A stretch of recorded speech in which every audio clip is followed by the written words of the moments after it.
Today's daf we're going to be learning is Bava Batra daf tzadi hey. This is the daf for Shabbat. There's also a study guide, so recommended if you want to print it or just follow along. It'll help you organize the daf. So we were in the middle of discussing the shita of Rav Huna.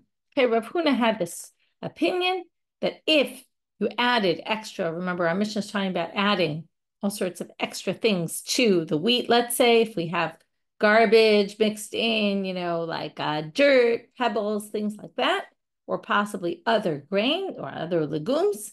So once you go over that, we have an amount that we assume people just say, okay, we're fine with that amount. We assume 1/24th, but anything over that, if you went over and already the buyer goes to sort or demands that the seller sort, already we penalize the seller and entirely we make the seller clean out everything. Now, again, we either said, I use the word penalized, possibly it's penalty, possibly it's by law. So now we brought all different sources to try to either prove Rav Huna or go against Rav Huna.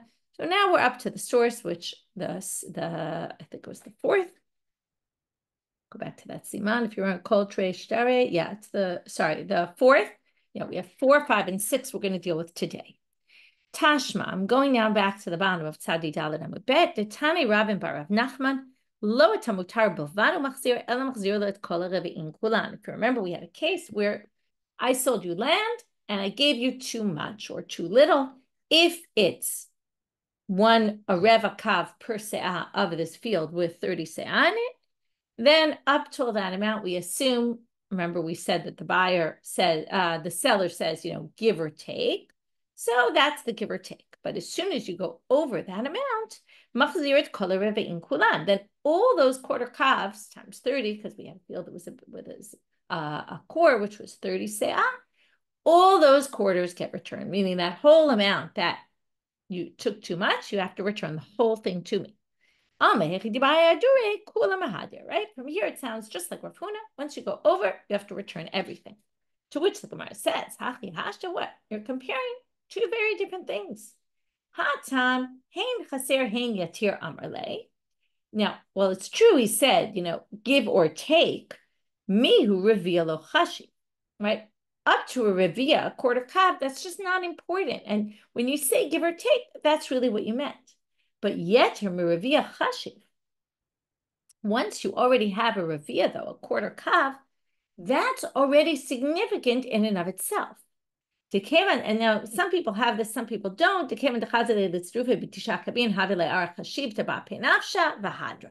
main point being here, whether you read these words or not, that since it can be joined together with a field to plant 9 kabim, I'm going to skip that because the Rashbam actually takes out that whole line. But basically what they're saying is, once there's a significant amount, and especially if we're talking about in a field that's a core, where you can basically plant 30 se'ah, now you have all these quarter kav, which add up to a lot in the end. So of course that land is important. So once you're giving it back, you're going to give back all of that because no one is going to say, oh yeah, I didn't care about that amount. That's a significant amount. So therefore, it has significance in and of itself. Whereas, again, if we go back to our case, that 1/24th, that is just not important. I already gave up on that. I know that when I buy, there's going to be up to 1/24th.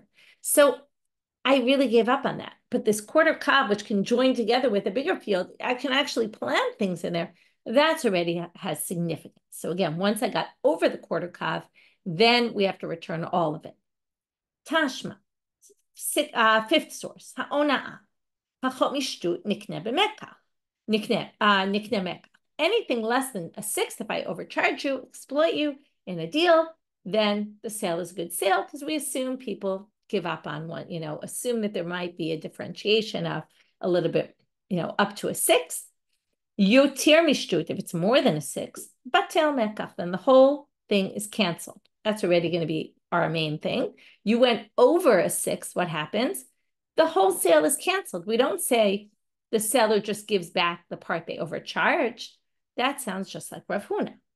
Just to finish the source though, shtut, if it's exactly at a sixth, kanal machziron.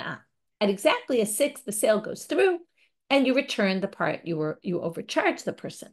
But more than shtut, going back to the previous one, the whole thing is canceled. Amai. Why don't we say once you go over, we just give you back the money and make sure it's just under a shtut, under a sixth. To which the Gemara again says, Hachi hashta, what? That's not a fair comparison. Because hata mi'ikara shaveh b'shaveh. When I sell you an item and you go to buy it, you assume that I'm charging you the right amount. You don't assume that I'm exploiting you. Now, you might say otherwise, right? Some people go into stores and just assume that they're being overcharged. But the assumption here is that most people aren't really overcharging you. They're charging you what the price is supposed to be. And therefore, when you go buy something, you assume you're paying the actual price. And therefore, now that's going to be already the difference with our case. With our case, you actually assume that someone's mixing in stuff, that part of what you buy is going to be stuff that you don't need. And therefore, you're already mochel on it. This you aren't mochel on because you weren't expecting to be overcharged at all. Now, what do we say? So then why under a 6 do we just let it go? Because amarle mihu pachot mishtut lo yedia b'mana umachil inish. Under a shtut, I won't even notice. Now, amarle is the buyer says to the seller, listen, if you overcharge me under a 6, I won't even notice it. And therefore, I'm mochel on what I don't notice. So whatever I don't know, it won't hurt me. Shtut yedia below machilinish. At a 6th already, though, I will notice that I've been overcharged, and therefore I'm not going to have mechila on that. And that's why you have to give me back the amount you overcharged. Yater shtut. Once it goes above a shtut, already then mekach ta'utu ubatel mekach. Then already I say, what? You're exploiting me entirely. And therefore, give me all my money back because from the beginning, I didn't think you were going to be overcharging me. Now, again, that's different from our case, where I assumed when I went to buy the grains, you were going to mix in a 24th up to a 24th of stuff, and I was okay with that. But I wasn't okay with you overcharging me. Again, when it was a little and I didn't notice it, so I was okay with it. But once you get over, then I get all my money back. So again, not a fair comparison. Last source for this issue. Tashma hamekabel sadeh mechavero lita. Harei ze mekabel alav 10 buriot lemea. So if you give a kablan, contractor, and our day would be go to a gardener, tell the gardener, please plant trees for me. Now the assumption is, so if you accepted, let's say you're a gardener, you accepted to plant my trees for me, I can assume that out of the 100 trees you're going to plant for me, 10 of them, that's the ratio, 10 out of 100 will not bear fruits. Yoter mikan, but if you go over that amount and you plant 11 that don't bear fruits, megalgalim alav et hakol, I'm going to make you plant now 11 new trees. So that sounds exactly like Rav Huna. But Amar Rav Huna b'reid Rav Yoshua, a different Rav Huna now, comes in and says, no, kol yeter mikan kibali litami tchila adame. This is not comparable. Why not? Because anytime you go over, I now have a field. Now, already 10 trees in a field is a significant amount of a field. So if there's 11 trees, if you went over that 10 number, up to 10, okay. Once you go over 10, and this is kind of like the first case we had today, which is, it's already a significant area of planting that's now not planted because now there's trees that aren't bearing fruits. So at that point, it's already a significant area that's like a field in and of itself, and I can make you plant that whole field. But again, that's not the same as our situation. So therefore, this doesn't prove Rav Huna. And with that, we finish all our attempts to either try to disprove Rav Huna or prove Rav Huna. And we're moving on to the next case in the Mishna. The next case in the Mishna was martef of yayin. Okay, we go to buy a cellar of wine. Mekabel alav 10 kosisot lemea. We can assume 10 out of 100 barrels will be already on their way out. Okay, kosisot means they're basically starting to get a little bad. They're still good, but they're not great. It's not going to last too long, that wine. So now the Gemara wants to know hechidami. And they're basically going to give 3 options. And I'll pull up the study guide. Okay, you can follow along the study guide before. I'm going to pull up the study guide soon. If you want, you can already look at it. It starts already from the beginning of the daf. But later, it's going to be very critical, and I'm going to share my screen. What's the case? Ida amrle martef shel yayin stam kashya. If I said I'm selling you a cellar of wine, And I didn't say this one. I didn't say anything or this wine. I just said this. I just said a cellar. Then we're going to have a difficulty. It doesn't make sense that you should have to accept 10 bad barrels because I said a wine cellar. A wine cellar should have perfect wine. Okay, and we'll get to this in a minute, why they think the three cases are difficult based on a braita. Ida Amarle Martef Zeshel Yain, if you said this cellar of wine, also kasha. And it's also going to be difficult, which we don't really know why yet. The Gemara is going to explain. Ida Amarle Martef Zeh kasha. And if you just said this cellar without mentioning wine, also it's going to be difficult. Why? Did Tanya. Here comes the braita, and the braita is going to discuss all three of those cases, and you're going to notice right away that none of those cases says if 10 barrels are bad out of 100, tough luck. So let's see all the options. Did Tanya, Martef shel yayin ani mocher lecha. So the first case is a wine cellar. I am selling you no zeh, no specifics. No tenlo yayin shekula yafeh. The person wanted a cellar of wine. All the bottles have to be perfect according to this. Okay, kulo yafeh. You give wine that's all good. Martef zeh shel yayin ani mocher lecha. If I say I'm selling you this cellar of wine, now it could be that in this cellar there's already some wines that are going bad. So noten lo yayin hanimkar b'chanut. Now this sounds good, but it's not really. What is wine that's sold in the store? Wine that's sold in the store is the wine that's already on its way out. So what they're telling you is, if it's martef zeh, you can actually sell all kosas soap because you said I'm giving you this cellar, and if that cellar happened to have all wine that's on its way out, well, you bought this cellar, tough luck on you, and you get all the kosas soap. Now remember, kosas soap can be sold. They are sold in the store. They're not terrible. It's just, right? So I did say martef zeh yayin. I said it's wine, and this still comes under the category of wine because it can be sold as wine. It's just on its way out. But if I say martef zeh ani mocher lecha, and I never mention the word wine, I just say I'm selling you the contents of this cellar. Now you assume I mean wine. Well, afilu kulo chometz higio.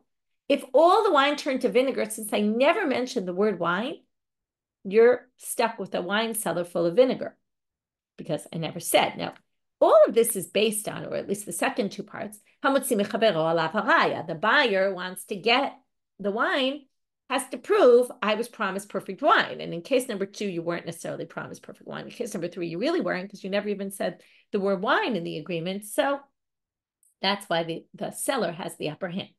Now, notice in none of those cases, okay, in case number 1, everything had to be perfect. In yayin, right, I'm selling you a cellar of wine. This cellar, all of them could have been kosas soap. And for sure, the last one where it could all be vinegar. None of them say 10 out of 100 could be kosas soap. So that's why they said, if it's any of those 3 options, and that's about all the options we have, well, doesn't fit with the braita at all. They're all difficult. So we're going to have an answer, which we're going to then reject and bring a different answer. It must be where you said a cellar of wine without specifying what cellar. Now the braita had said, you get all, kulo yafeh, all of them are good. But they say like this, let's just reread it. Utnei bereisha de braita, umekabel alav eser kosasot lemea. You get all good wine other than a 10. Okay?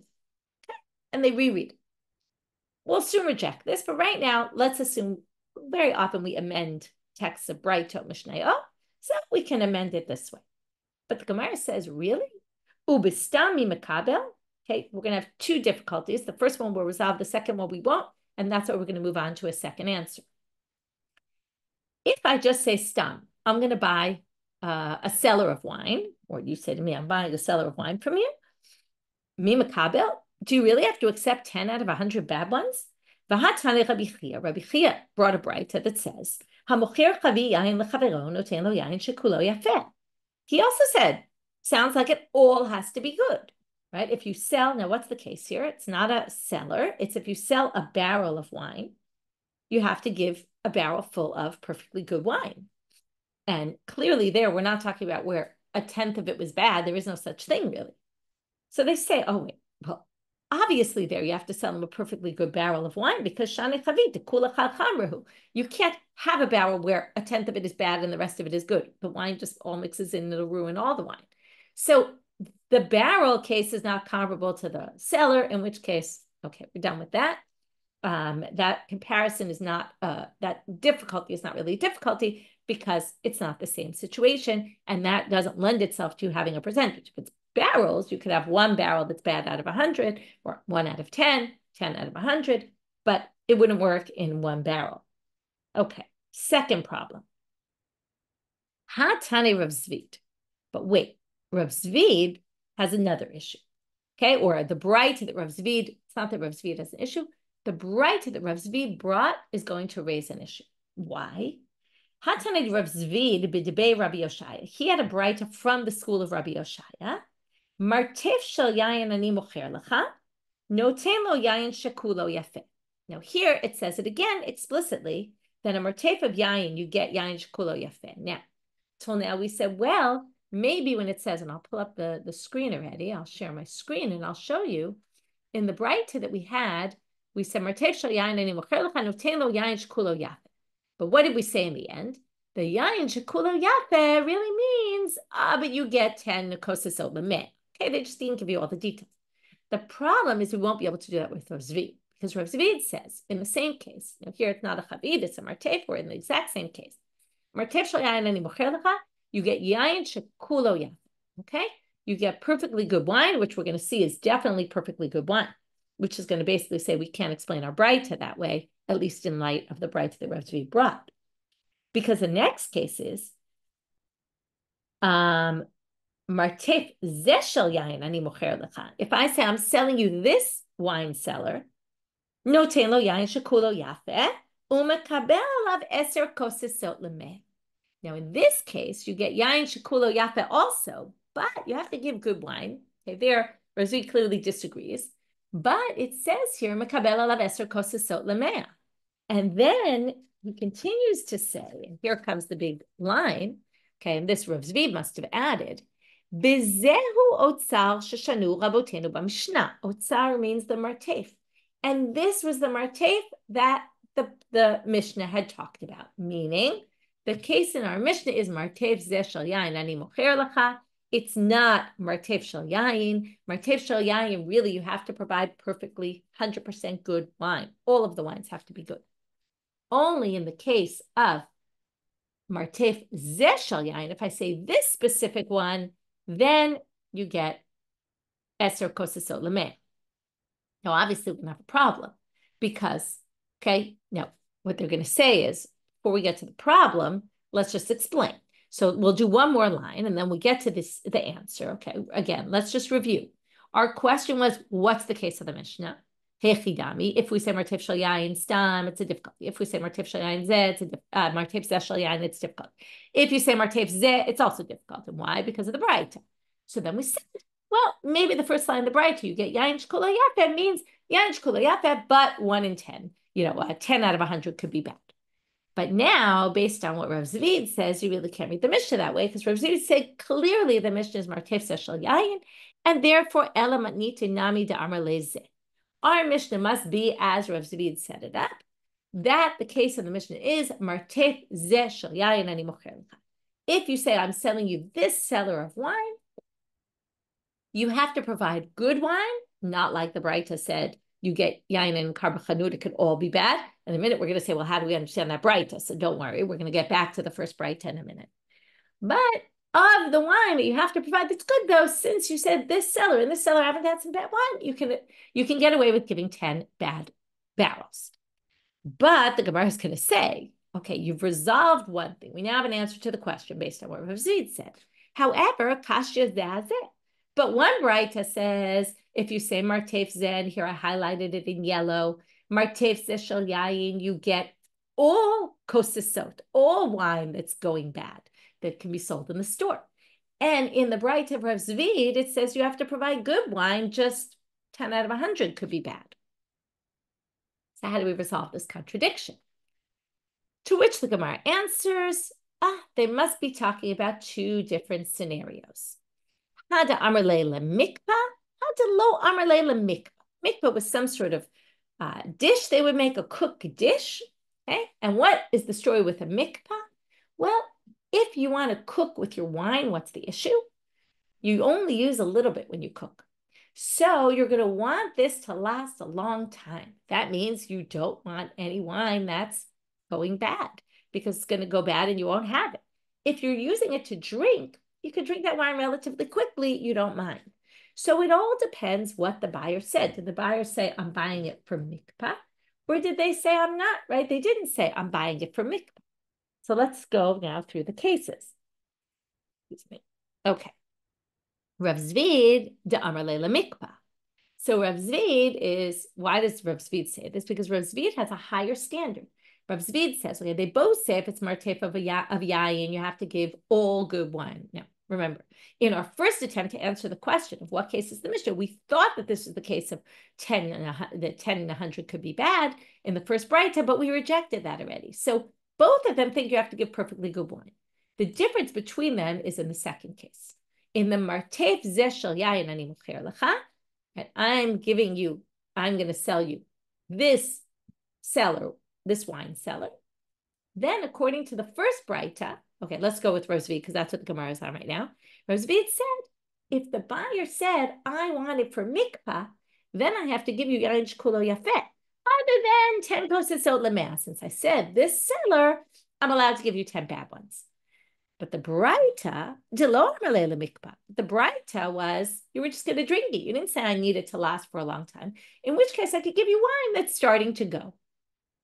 And the Gemara does a nice little summary here, and that's the 1, 2, and 3 on the sheet.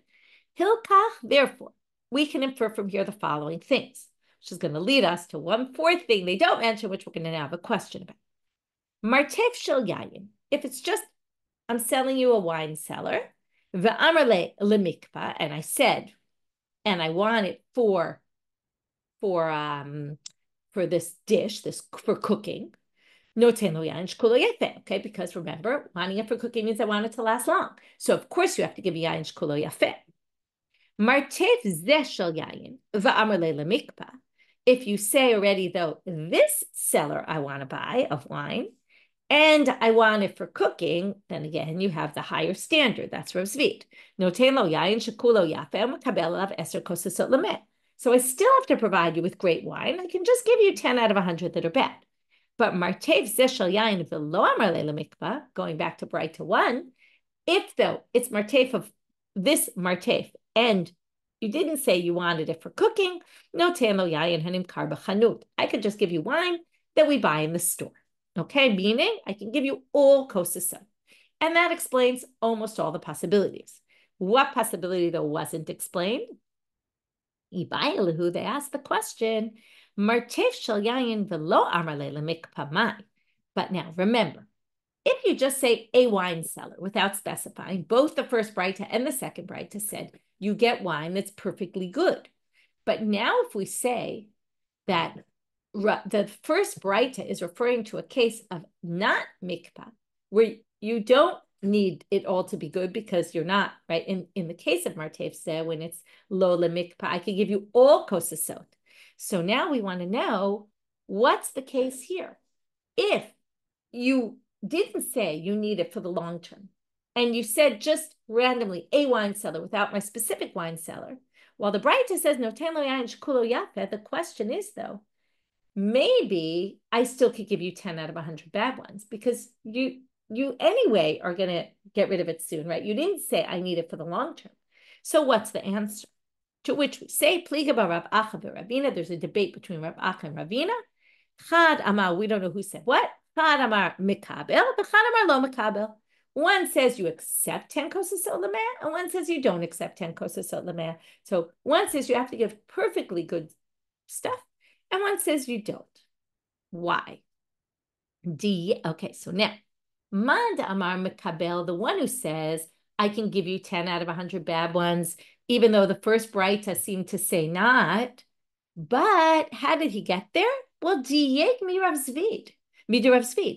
He assumed, he inferred it from Rav Zevid, because what did we say here? Once we say that the braita is in lo lemikpeh, and the braita of Rav Zevid is lemikpeh, then we could infer from the case of Rav Zevid, and let's just read it, Tekatane martef shel yain ani mocher lecha, noten lo yain shekulo yafeh, v'ukim nedar malei lemikpeh. Well, once we say, right, if I say I'm selling you a wine cellar, and Rav Zevid says, well, then you have to give perfectly good wine. But Rav Zevid's whole braita was only in the case where you said you want it for cooking.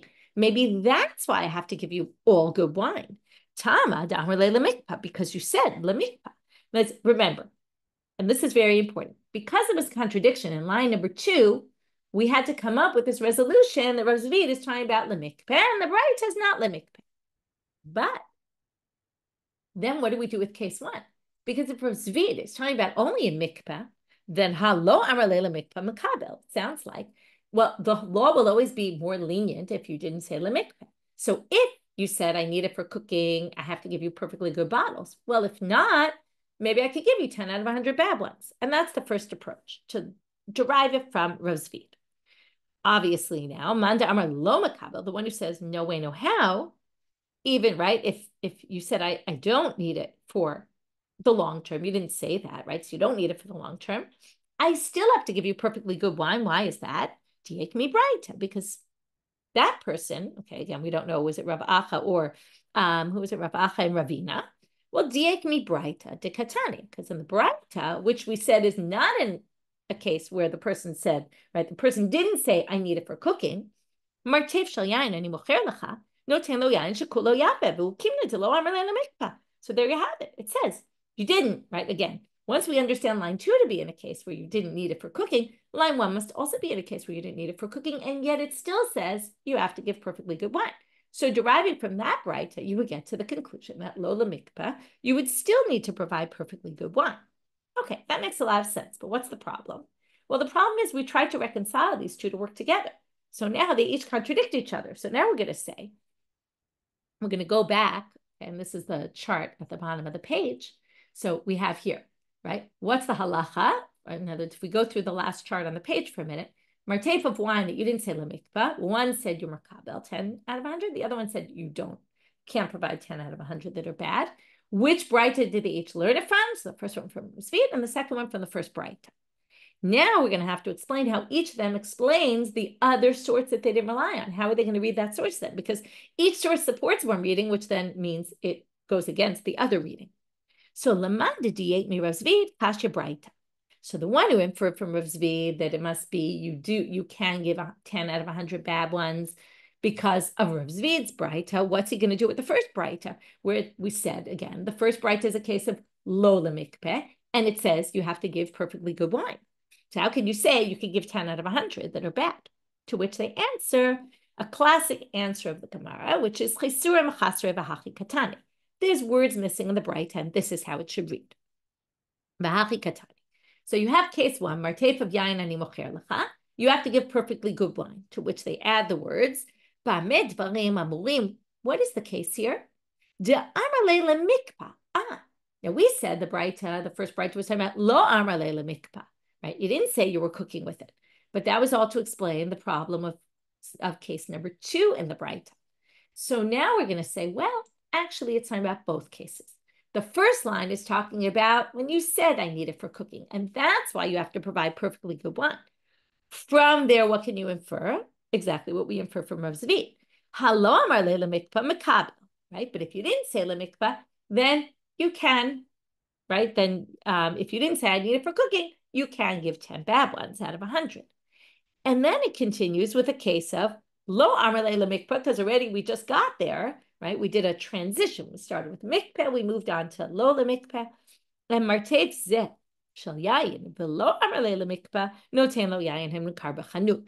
And that's how we understood the second line, which is this wine cellar I'm giving you. Then already you can give him all bad wine because you didn't say lemikpa, and therefore the person, doesn't need it to last for a long time, and you could give them all bad wine. And that's how we resolve the first braita according to this reading. Now we have to do the reverse. We have to say the one who inferred their halacha, which was the opposite, lo makabel, you need to give perfectly good wine, even if it's not for cooking, even if the person didn't specify they were buying it for cooking. What are they going to do with Rav Zevid's braita, which was lemikpeh? And from there we infer, well, if lemikpeh, you have to give all perfect wine. You obviously won't have to give all perfect wine if it's not, and that's going to be our problem.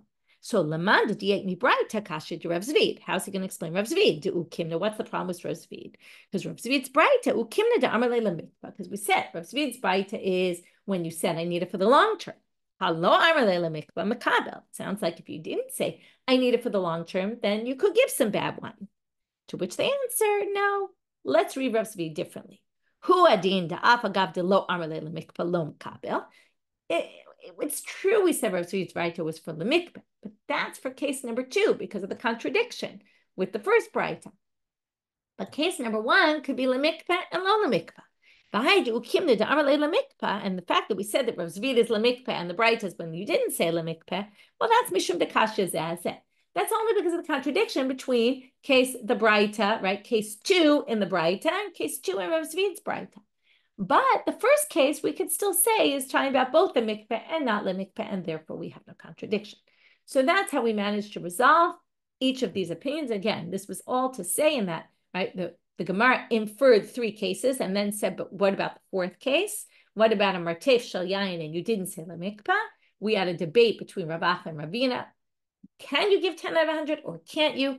Each one relied on a difference, either Rav Zevid's braita or the first braita we saw. And then we had to resolve how did they read the other braita that didn't seem to match them, and we just resolved that. Okay, now we get to the easy part of today's daf. Amar Rav Yehuda. Rav Yehuda says, Yayin hanimkar b'chanut mevarchim ala borei pre'agafen. Now, already we were talking about this Yayin hanimkar b'chanut, which is wine sold in the store, which is already on its way out. Well, even though it's already turning a little vinegary, you still make a bracha borei pre'agafen. Still wine, which matched what we were talking about before, that when you say wine in this cellar, right? This cellar of wine, it's still called wine. Rav Chisda amal gabechamer de aklim lamali. How can you, if the wine is starting to get bad already, how can you say a borei pre'agafen on it? It's a special bracha for wine that's wine. This is not wine anymore. It's starting to go sour. Now we're going to bring, so there's a debate between Rav Yehuda and Rav Chisda about whether you make a borei pre'agafen on this. And now they bring the following source to contradict Rav Yehuda. And now we'll understand the logic of not making a borei pre'agafen on it. Meitive, alapachi ipshat. You're going to eat bread that's moldy. Now, it has to be still edible. If it's not edible, you don't make a blessing at all. But if you eat moldy bread, or a yain shake cream, or the wine that already, this is like a wine that starts foaming up. It's vinegary. V'al tavshil she'ibrat surato. Or a dish, a cooked dish that already lost its form. It already, again, something is bad about it. Okay, Rashi also, Rashbam says shechmitz.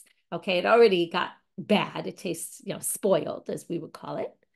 Omer shakoni ebidvaro. Again, it would have to be they're edible. They're not totally inedible. But you don't make, these are special brachot. Make a mizonot on the tafshil, on the cooked dish. You make hamotzi on the bread. You make borei pre'agafen on the wine. But not if it's spoiled. If it's spoiled, goes bad, you already make a shahakol. So that seems to go against what Rav Yehuda said. To which Amar Rav Zevid, Moda Rav Yehuda beportzama de mizdaben akarnata. What did we call this wine before? The wine that's starting to go bad was called wine that is sold in the stores. If it's still sold in the stores, it's still wine. The source that talked about here, the way Rav Yehuda would explain the source about yain shikrim, that's already a later stage. That's already when you only sell it. This is called portzama de mizdaben akarnata. It's this wine that's really gone bad that they sell in the corner stores. Like they don't really sell it. Just a few side places will sell this. Most people won't buy it, and therefore most people don't sell it. That's already worse. That's already the wine you're going to make you're not going to make a borei pre'agafen on, but you'll make a shahakol. So Amalei Abai Rav Yosef, and I'm going to leave you with a big question here. Ha Rav Yehuda, ha Rav Chisda, Mar Kiman Svirale. So Abai says to Rav Yosef, there's Rav Yehuda, there's Rav Chisda, I need to know what to do.